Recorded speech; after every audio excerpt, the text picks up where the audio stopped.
Kama unafanya vitu hivi, tegemea kabisa nguvu za kiume kuisha, yaani usitegemee kuwa na nguvu za kiume.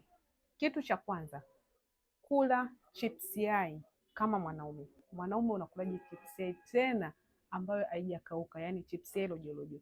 Nguvu zako za kiume zitakuwa zinapotea taratibu kama mshumaa.